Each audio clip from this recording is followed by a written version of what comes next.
Hello guys, welcome. So collective reading naman tayo ngayon. So tingnan natin kung kanino tong mapipick up nating energy. Pwedeng sa'yo, pwede rin sa person mo. So be open-minded po, hindi po halos lahat makaresonate. Start na tayo. Thank you nga po pala sa mga nagsusubscribe. Marami pong salamat. Ayan, start na tayo. Kanino naman tong energy, itong mapipick up natin ngayon. Give it a message. Kanina tong energy na mapipick up natin ngayon. Give it a message. Kanina tong energy na mapipick up natin ngayon.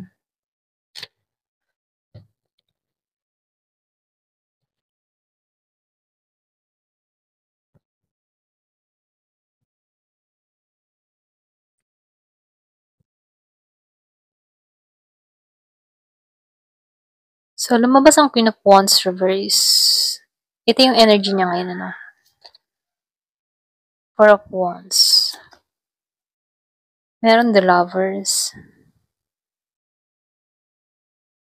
The Devil reverse. So, nakikitaan ko dito, yung iba sa inyo, meron kang parating sa buhay mo. Okay? Ginagabayan tong tao na to patungo sa'yo.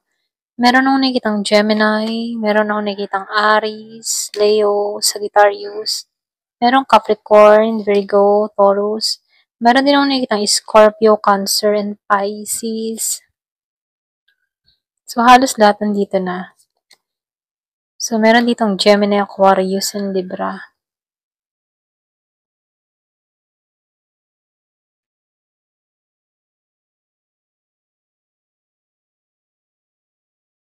So, dito, lumalabas dito. Andito ka sa energy na to. Okay, kung kanino man itong energy, ano.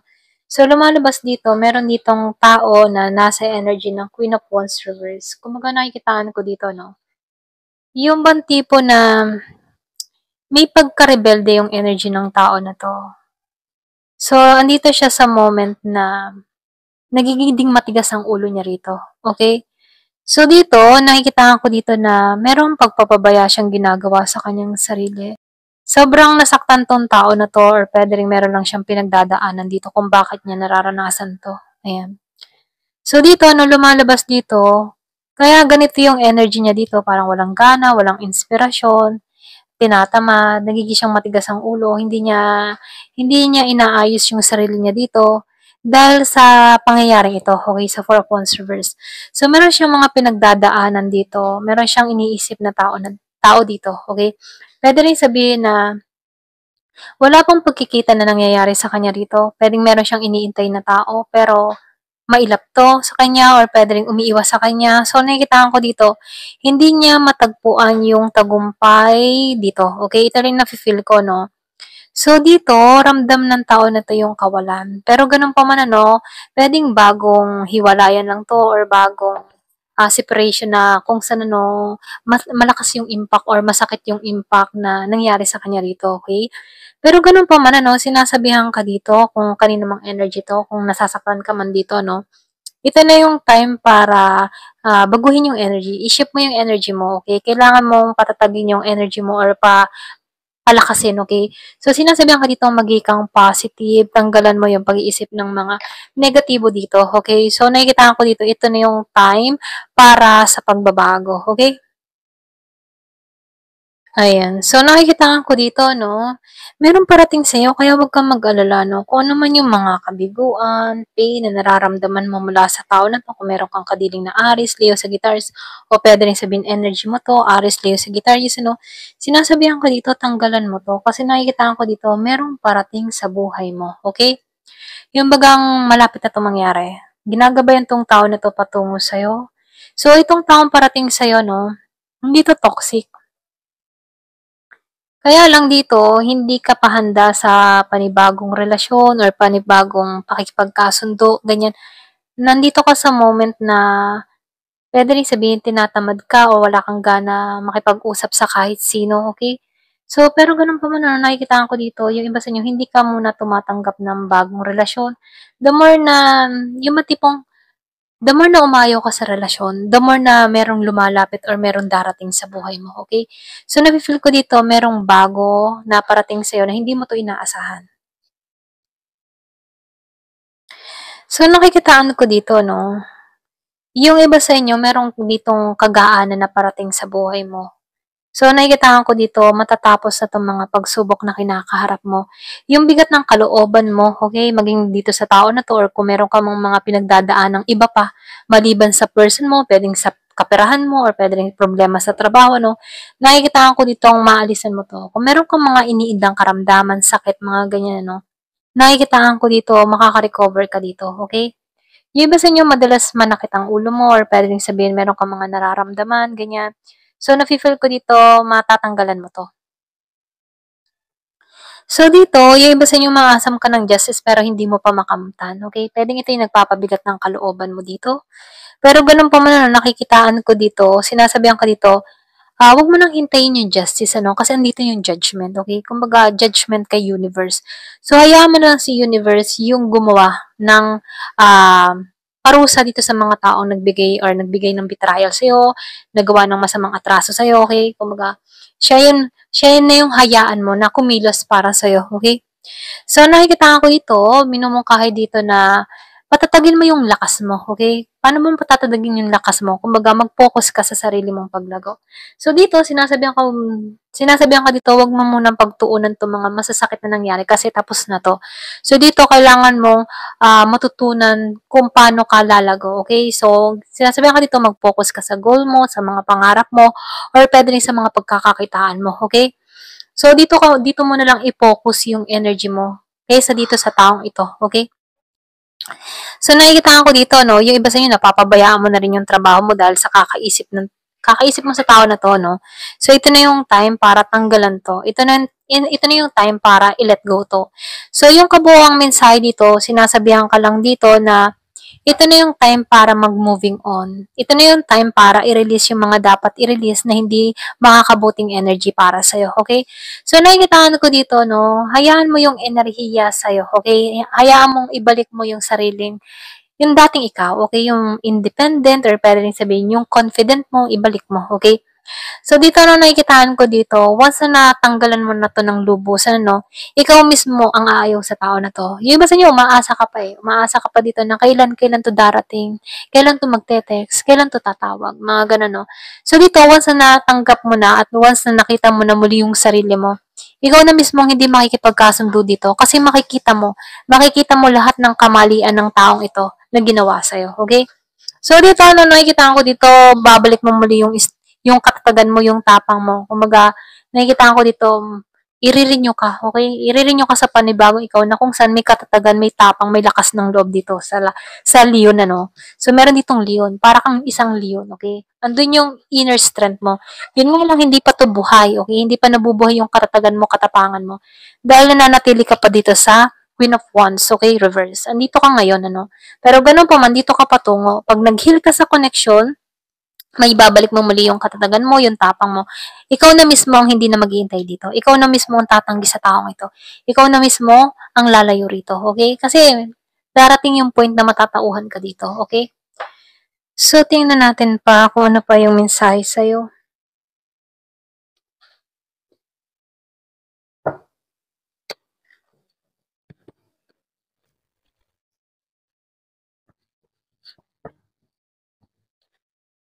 Give it a message. Ano pa yung mensahe sa'yo?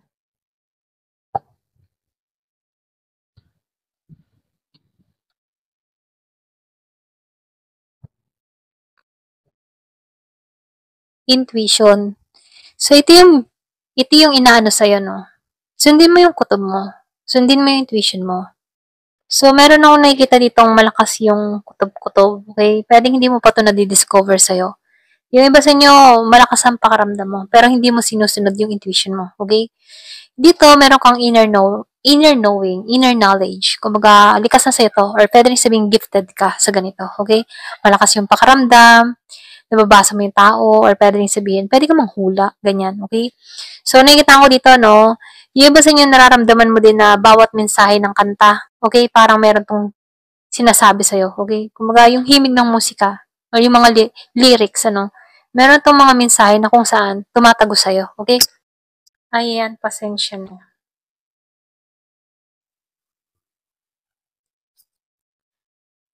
So, dito, no, nourish, self-growth, self-focus, and soul-finding. So, nakikita ko dito, ito yung nawawala sa'yo eh. Kumbaga, nakatuon ka kasi dito sa kadiling mo, sa person mo, sa ex mo, okay? So, dito, tinuturuan ka dito na mag-focus ka sa sarili mong paglago, mag-focus ka sa sarili mo, at hanapin mo muli yung sarili mo dito, okay? Kumbaga, alagaan mo, ingatan mo, arugain mo, okay? Huwag mong hayaan na may stuck ka sa sitwasyon. Kumbaga, kahit broken-hearted ka or nakakaramdam ka ng ganito, ano, part yan ng buhay na kung saan, no, dyan ka lalago. Dyan ka magiging matatag. At dyan ka matututo. Ayan. So, healing, ano, so ito yung parating sa'yo, releasing, purifying, and cleansing. Ito na yung time para pakawalan to. Dapat pakawalan. Ito na yung time para i-cleanse yung energy mo. Para nang sa ganun na mayroon kang mahatak na panibagong energy palapit sa'yo. Okay? So, meron akong nakikitang mensahe, kumaga kapayapaan, peaceful, or pwede rin sabihin, dito ka patungo. Peaceful mind, or yung mga mapayapang kaisipan, ganyan. So, nakikita ko dito ka tutungo. So, nakikitaan ko dito, bakit ito nangyari, ano? Lahat ng ito. Bakit ito nangyari? Kasi, umpisa pa lang na reading, meron ditong hindi naging tapat sa'yo. Okay? Meron pagsisinungaling na ginawa sa'yo. So, dito, meron kang nakabiling dito na very trickery or pwede rin sabihin, hindi tapat. Mahiling mag-tricks. Mapandin lang or madaya. Ganon. Okay? So, trap, ano? So, dito, ano, yung sinabi ko kanina, meron ditong tinatamad, walang gana, mga ganyan-ganyan, ano. So, natatrap ka dito eh. Ito yung, dito ka nasasakop. Ito yung sumasakop sa'yo. Yung natatrap ka sa mga nakaraan, sa mga past na nangyari sa'yo, na kung saan, ito yung nagpapa-stuck sa'yo sa sitwasyon. Kung bakit hindi mo makita yung goal mo, kung bakit hindi ka makapag-focus sa bagong routine, okay? Dahil dito, ayan, may trap. Kumbaga, nakikita ko dito, pwede rin sabihin na nakasoltay ka pa rin sa person mo, pwedeng itanggalin mo na to, or pwede rin sabihin na ito na yung time para limutin mo na to, okay? Yung iba sa inyo, no, hindi halos lahat sa part na to kasi iba-iba naman kayo ng kwento, okay? So, dito meron lang lumalabas ito na kung saan binibigyan ng kaliwanagan tong tao na to na ito na yung time para mag-moving on, okay? So, dito, no, releasing. Yung nga, kasasabi ko lang kanina, ito na yung time para mag-moving on. So, releasing. Dalawang beses, ano, releasing, releasing. Okay, tanggalin, tanggalin. Moving on. Letting go. Walking away. Kapag mahirap na yung sitwasyon at feeling mo ista ka sa taong ito, so, ang bigat ng energy na to. Okay, so, ito na yung time para pakawalan to. Kaysa sakupin ka ng energy na sobrang down. Okay, kumbaga, kapag minamnam mo itong energy na to na feeling down, ikaw lang din yung maapektuhan dito. Marami kang nasasayang na oras na kaintay sa tao na to. So, dito, tinuturuan ka dito, ito na yung time para i-release ito. Okay? So, past life, yung iba sa inyo, deja vu, repeated pattern, karmic lesson. So, nakikita ko dito, karmic lesson, or pwede rin may nangyari na sa inyo sa past life, ganyan. Ayan, ito lang yung nakikita ko. So, meron ditong repeated pattern, ano. So, dito, meron ditong karmic lesson, or pwede rin meron pang hindi natatapos sa inyong dalawa. Okay? So, time, waiting cycle, and moment. So, nakikita ko dito, timing ang kailangan, or pwede rin sabihin oras, okay? Nakikita ko dito, meron nag-iintay ng tamang oras, or pwede rin sabihin, ito na yung tamang oras para tanggalan yung mga dapat tanggalan. Ayan. Ayan, pasensya na ako kung meron kayong naririnig na tahol ng aso. Apology. So, meron ditong apology, no? So, nakikita ko dito, meron ditong gustong humingi ng tawad, mag-sorry, magbalik. Ayan. So, meron ka ditong marireceive na apology mula sa taong ito. Kasi itong taon nito, naiisip ka nito. Ayan. So, nafe-feel ko dito, no? The more na may-let go mo to, meron ditong oras na umiikot sa'yo, okay? Para ma-release, mag-heal, at mag-moving on dito. The more na nagawa mo ito, the more na itong tao na to ay hihingi ng tawad sa'yo, okay? Magbabalik to. Kung hindi ka nakapokus sa tao na to, nahahatak mo ang energy ng tao na to pabalik sa'yo. Okay?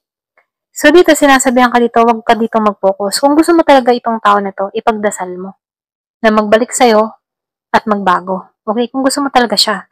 So, dito sinasabihan ka dito, bago ka magtuon dito sa taong ito, pagtuunan mo muna yung sarili mo dito. Okay? Kasi dito, the more na inaayos mo yung sarili mo, the more na nakikita mo yung halaga mo, dito mag-crave tong tao na to. Dito din papasok yung discern ng tao na to at iisipin ka ng tao na to. So dito, binibigyan ka ng panahon para unahin mo muna yung sarili mo. Okay? Yung iba sa inyo, hindi ka makita ng tao na to or hindi makita ang halaga mo ng tao na to kasi nakapokus ka sa kanya. Pero once na nag-focus ka sa sarili mo, dun marirealize ng tao na to na mahalaga ka pala. Okay? So dito, kung gusto mo tong makamit or wish mo talaga tong person na to, mahal mo siya dito, ipag-pray mo. Okay? Walang imposible sa dasal. Ipag-pray mo din ang pagbabago ng tao na to. Ayan. So dito, obscurity, secret, mystery, and concealing. So nakikita ko dito merong hidden, merong nakatago, merong nakalihim. So merong mga sikreto na tinago tong tao na to. Okay? So pwede rin sabihin hanggang ngayon, meron tong mga lihim. Yung basta nyo pwedeng umalis na ng walang paalam, inabandon na ka, ginusting ka. May mga question mark ka dito, bakit ito nangyari? Anong nagawa kong pagkakamali? Okay? Kaya dun ka nai-stuck dahil inaalam mo yung sikreto ng tao na to. Imbis na i-deadmine mo kung ano man yung mga tinago niya to, kaya nga tinago, ayaw niyang ipaalam. So, wag mo na lang tong alamin dito, okay? So, hayaan mo siya na magbalik dito, okay? Siya din mismo ang magsasabi kung bakit siya umalis dito. If ever, na magbalik tong tao na to. Kasi minsan ang energy pa bago-bago. May time na gustong bumalik, may time na ayaw, okay? Kumbaga pa bago-bagong energy. Ayan. So, dito longing, craving. Dalawang beses na lumabas yung craving, longing, missing, okay? Wanting. Kasi dito, nag-moving on ka na dito, okay? Dito ka patungo. Ito yung kabuang mensahe, Makaka-moving on ka sa sitwasyon. The more na nakaka-moving on ka sa sitwasyon, the more na itong tao na to, dun yung paghahangad niya, okay? Mag-crave siya sa'yo.